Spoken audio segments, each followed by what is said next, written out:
Entre les deux pays, liés par l'histoire, la géographie et d'importants échanges économiques. Au-delà du symbole, quels sont les enjeux de ce déplacement? Élément de réponse avec le géopolitologue Morgan Asogba Metonji sur des propos recueillis par Koudous Abdoulaye et Macléod Adanroussodé. Quand on en vient au Togo, à une époque de l'histoire du Bénin, les deux peuples partageaient la même identité géographique et la même histoire. Et pour aller un peu plus loin, aujourd'hui on sait que le Togo représente cet État-là qui a un atout particulier dans le dégel des situations conflictuelles de la sous-région.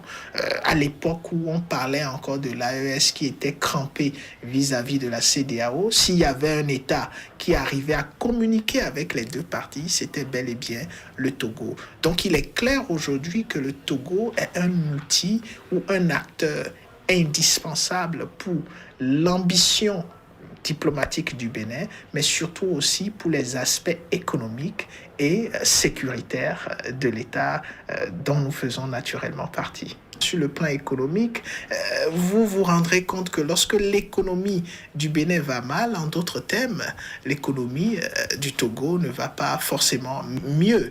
C'est vice-versa. Et donc aujourd'hui, ces deux États côtiers du Golfe de Guinée qui sont appelés à travailler surtout pour ce qui est de la coopération, pour la lutte contre la piraterie et bien d'autres attaques qui pourraient empêcher ces États d'exploiter à fond leurs dispositifs côtiers, parce que les deux États se nourrissent beaucoup plus des devises qui viennent de ces transactions de la base de leurs différents ports.